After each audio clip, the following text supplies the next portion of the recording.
Saúde, pessoal, tudo em paz, todo mundo saudável e protegido e em casa. Beleza, hoje então vamos começar a segunda aula de endocrinologia, né? E hoje a gente vai ver um apanhado geral do sistema endocannabinoide e ao longo das próximas aulas a gente vai destrinchar um pouco mais o papel desse sistema, fazendo uma relação com outros sistemas fisiológicos, tá?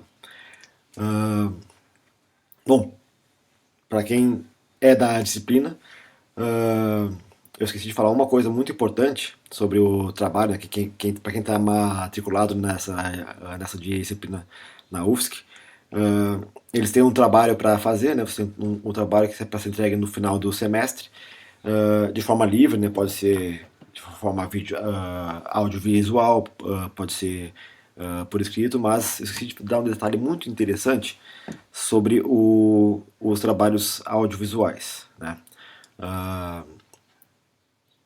Atentem-se ao que é legal, tá? Tem vídeos e tal, não vão dar pala, não vão aparecer com coisas, fazendo coisas ilegais, porque, né, isso vai dar problemas muito sérios para quem o fizer, beleza? Mantenham-os dentro da legalidade, obviamente. Eu sei que é uma bobagem falar isso, mas uns tempos atrás aí eu tava vendo uma palestra do brother Derek Rezende e ele tava falando que infelizmente nós vivemos tempos em que o óbvio precisa ser dito, né? Então vamos ficar dentro da legalidade, galera, beleza? Se cuidem.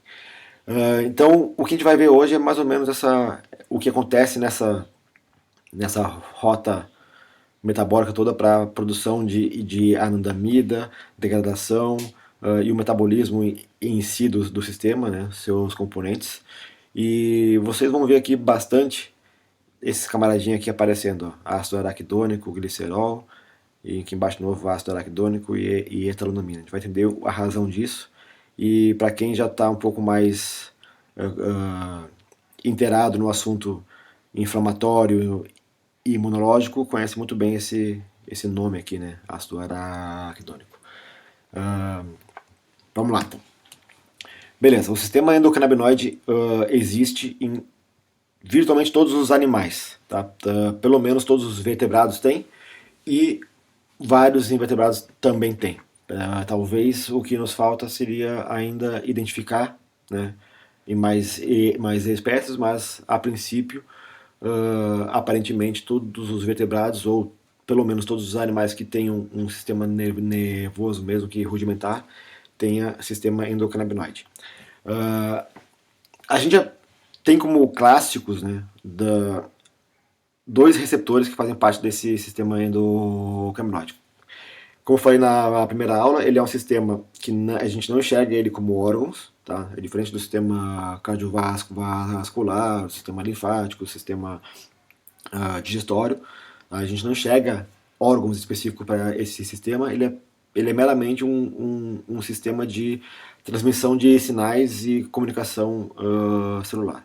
Mais ou menos como seriam nossas torres de comunicação aí, de TV, de rádio, de Wi-Fi, né? O sistema endocrinológico faz essa distribuição. A gente teria ali os receptores e frequências, como seriam os receptores e os endocannabinoides, né? Então, esse sistema é composto por receptores, né, por moléculas que levam a informação até esses receptores, que a gente chama de endocannabinoides. A gente tem transportadores de membrana que levam esses cannabinoides ou resgatam, né, esses cannabinoides para dentro da célula, para depois ser degradado por enzimas que fazem a metabolização desses ácidos graxos, né, desses compostos lipoativos, né, lipídio bioativos. Então a gente tem os receptores CB1 e CB2 como os clássicos, né? O CB1 é o receptor canabinoide 1, que é o receptor acoplado à proteína G mais abundante no sistema nervoso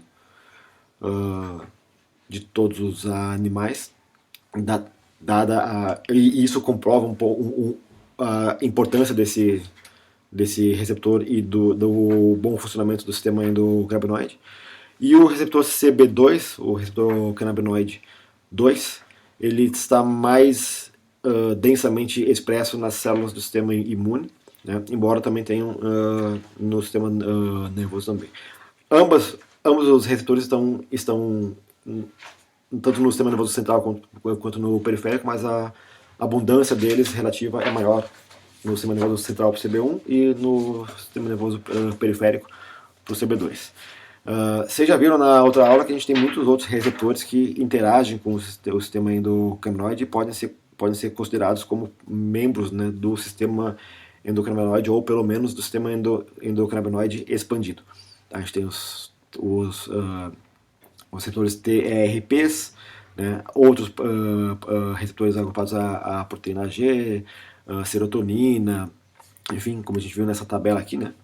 A gente tem vários outros receptores, e esses receptores na sua totalidade faz o controle, né, dos processos metabólicos dentro das células, e por isso a gente consegue manter a homeostasia com mais eficiência.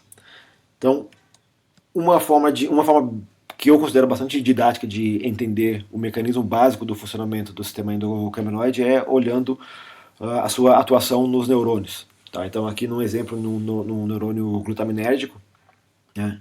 Esse gifzinho que eu acho extremamente didático, né, que está nesse paper aqui de 2008,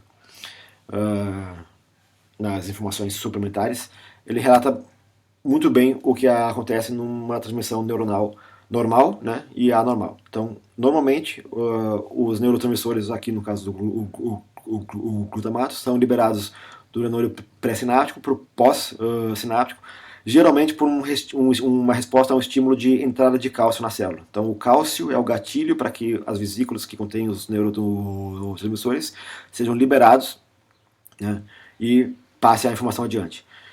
Quando está tudo certo, beleza, mas quando ocorre um excesso de entrada de cálcio, né, ocorre um excesso de estímulo, ocorre um acúmulo de glutamato, e vocês veem que acaba indo para o lado, né, para a periferia. Na periferia tem receptores também do tipo G que ativam uma enzima chamada diacilglicerol lipase que acopla, vamos dizer assim, o glicerol ao ácido araquidônico. E esse composto glicerol mais ácido araquidônico é a 2-araquidonoil gliceraldeído, nossa, que é o 2-AG, que é um endocannabinoide.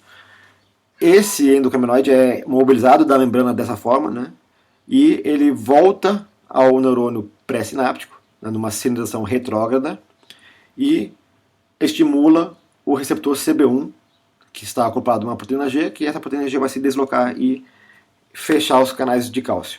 Fechou os canais de cálcio, acaba o estímulo. Certo? Então, o que a gente tem é uma atuação do sistema endocannabinoide, né, através aqui representado pelo 2-AG, apenas sob demanda. Então, enquanto está tudo ok, está uma situação normal, entrada de cálcio, transmissão dos neurotransmissores, um novo impulso, entrada de cálcio, os neurotransmissores, e segue o impulso, o estímulo. A concentração de glutamato não atinge essas áreas, né, mais periféricas, onde tem os receptores para glutamato acoplados à proteína G, que só são ativados em excesso. Né? Então, quando há um excesso, que é o que acontece aqui, ó, a quantidade de glutamato atinge essas áreas, onde tem esses receptores, isso desencadeia a mobilização, né, do 2-AG, através da combinação do glicerol com o ácido araquidônico. Esse 2-AG, então, vai até o receptor CB1 no neurônio pré-sináptico e fecha esses canais de cálcio. Ok? Então, essa ação de fechar canal de cálcio impede o excesso de estímulo de neurotransmissão. Que é basicamente o funcionamento do óleo de cannabis nas convulsões, tá? Em quadros epiléticos, em tremores, é justamente esse mecanismo que impede que ocorram as crises, né? Ou que as crises cessem. Tá? Então, isso aqui é extremamente eficiente, por isso a gente tem na cannabis o maior medicamento antiepilético da história. Tá? Falando nisso, acho que essa frase, inclusive, eu ouvi domingo agora, ouvindo o podcast da Santa Cannabis no Spotify com o Dr. Paulo Bittencourt, que recomendo fortemente vocês assistirem ou ouvirem, né, esse podcast. O título acho que é Preconceito dos Médicos com a Cannabis, alguma coisa assim. Paulo Bittencourt, Santa Cannabis, vocês acham lá no Spotify. Mas vou deixar o link aqui embaixo. Recomendo fortemente, fortemente, tem muita informação muito boa ali. E tem inclusive essa questão da epilepsia lá. Foi daí que eu lembrei essa frase. Inclusive, se a gente bloquear o receptor CB1, né, o 2AG não consegue fazer esse bloqueio do cálcio, né, comprovando a importância desse receptor para essa atividade. Tá? Então, o que a gente tem é o neurônio pré-sináptico, agora está invertido, tá, em relação àquele GIF. Essa é a forma mais natural de escrever, pelo menos, né? Então, o neurônio pré-sináptico, né, vai liberar ali seus neurotransmissores e vai haver, então, a síntese de anandamida e 2-AG, né? E esses 2-AG depois vão ser degradados através de captação, né, pelo neurônio pré-sináptico ou pelo próprio neurônio pós-sináptico, e o que vai acontecer na degradação, ácido araquidônico e etalonamida para caso da anandamida, e ácido araquidônico e o glicerol para o 2-araquidônico e o glicerol. Então, tanto a síntese quanto a degradação desses canabinoides, endocannabinoides, passa por uma rota muito conhecida de toda a medicina veterinária, de toda a classe médica, que é a rota do ácido araquidônico, né? E o conjunto da ação de todos os receptores envolvidos ou sob influência dos cannabinoides, né, receptores agrupados à proteína G e vários outros, a gente tem um controle muito grande de rotas importantíssimas, de ciclos metabólicos importantíssimos a qualquer célula.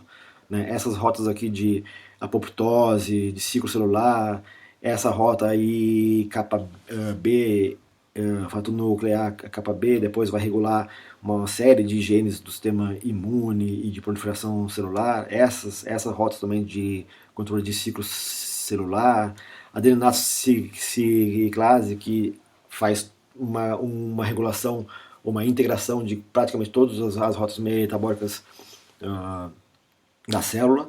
Aí a gente tem o potencial terapêutico. A modulação desse sistema endocannabinoide faz com que todas as células entrem em homeostasia ou saiam da homeostasia. Então, já faz algum tempo que a gente tem um conceito que o Ethan Russo chama muito de tônus endocannabinoide.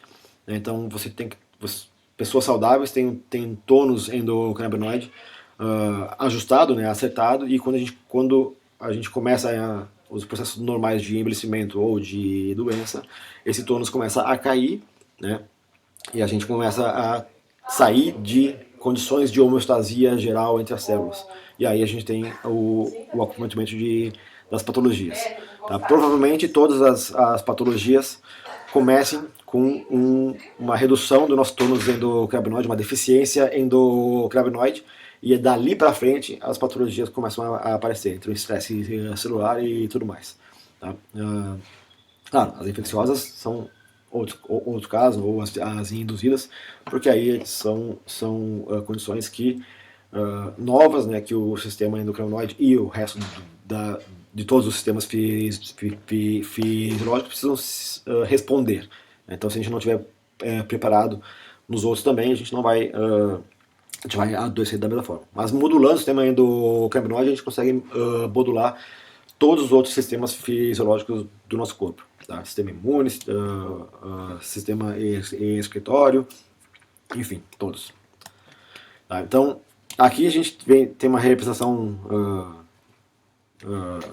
textual, né, da formação do 2-AG e da anandamida. Tá? Todos eles passam pelo ácido araquidônico e é meramente uma combinação de ácido araquidônico com etanolamina ou com glicerol. Tá? O ácido araquidônico, para quem lembra de imunologia, é uma peça central para a formação de compostos anti-inflamatórios numa resposta inflamatória. Tá? E aqui a gente tem a representação gráfica deles, ó, se a gente pegar a anandamida, né, e só remover aqui, ó, a porção etanolamina, né, que é esse NH aqui, a gente tem ácido araquidônico e etanolamina. Então é só uma combinação mesmo, e o 2G é a mesma coisa. Tirando essa porção aqui, essa porção, né, a gente tem aqui o glicerol, esses três carbonos, né, com OH, com o álcoolzinho aqui, e o ácido araquidônico. Então é meramente uma combinação de duas coisas muito conhecidas nas duas medicinas, né, tanto humana quanto veterinária. Tá? Então, os CB1 e CB2, né, são os receptores clássicos cannabinoides, estão distribuídos por praticamente todos os tipos celulares. Tá? E se a gente somar com os demais receptores, aí sim a gente tem aquela condição de que nenhuma célula de um animal não tem, não sofre influência do sistema endocannabinoide. Todas elas vão sofrer influência porque todos esses receptores são comuns aos mais diversos tipos de células. Então a combinação de receptores sendo ativados de forma orquestrada, tá, faz com que a gente tenha uma condição da célula que ela pode sair de uma zona ideal, né, para condições extremas, quanto de excesso, quanto de falta de determinada coisa. Tá? E os cannabinoides têm a função de trazer essa célula para o centro, né, dessa faixa que eu inventei aqui, em que essa região aqui é a região de perfeito funcionamento da célula. Então, o melhor possível seria dentro dessa zona aqui de homeostase, né, e à medida que ela vai se afastando, cada vez mais ela vai entrando em potencial risco de patologia, né, tanto para a direita aqui quanto para a esquerda. Então essa combinação toda aqui de receptores e rotas metabólicas, né, que a gente vai olhar para cá, a gente vai ver uma série de rotas comuns, né, ou básicas, vamos dizer assim, para o funcionamento das células. Tá? E aí a gente tem uma combinação de que a ativação, desativação, e a inativação, ativação e ativação desses receptores CB1 e CB2 e todos os demais receptores influenciados pelo sistema endocannabinoide levam a célula a se regular, tá? Tal do yin yang, tal, de se regularem como um todo, né, enquanto célula, e desempenhar melhor o seu papel. Tem uma frase, inclusive, do documentário A Cultura Chapada, da Culture High, que agora esqueci quem é o médico que fala isso, mas ele resume o poder da cannabis dos cannabinoides, né, do sistema endocannabinoide especificamente, que é o sistema endocannabinoide permite ou induz a célula a fazer melhor a sua função, não importa qual seja a sua função. Então, se a célula precisa fazer alguma coisa, o sistema endocannabinoide é a instância que regula, ou que tenta proporcionar a essa célula as melhores capacidades para ela fazer aquela função. Seja a função qual for, inclusive a sua própria morte, né, sua própria apoptose. Então, um resumo, rapidamente aqui, o sistema endocannabinoide é uma É um sistema de sinalização retrógrada, geralmente, especialmente nos neurônios, tá? Que eu estou usando como exemplo aqui, para vocês terem uma noção geral. E são produzidos e mobilizados sob demanda, tá? Quando há um excesso de informação ou excesso nos casos de neurotransmissores na fenda sináptica. Em outros receptores, eles respondem também à falta, né? Porque mesmo quando se ocorre excesso ou ocorre falta, quando ocorre falta de alguma coisa, outra coisa acaba ficando em excesso, né? Outra substância. Então aqui a gente vê os neurotransmissores atingindo os receptores, né? E a andamida saiu aqui, ou a andamida ou DSG, eu não lembro quem é que está representado aqui, saiu e foi reconhecido pelo CB1 e a proteína G se desloca para fechar o canal de cálcio, né, e ativar o canal os canais de potássio. E isso bloqueia os receptores, a neurotransmissão. Beleza, galera? Próxima aula a gente entra um pouco mais a fundo nas ações, né, do sistema endocannabinoide. E fiquem bem, fiquem em casa. E qualquer coisa, aqui meus canais das redes sociais, aí, Instagram, YouTube, Twitter, Facebook. Siga a gente, dá um like, se inscreva e aperte o sininho. Valeu, galera!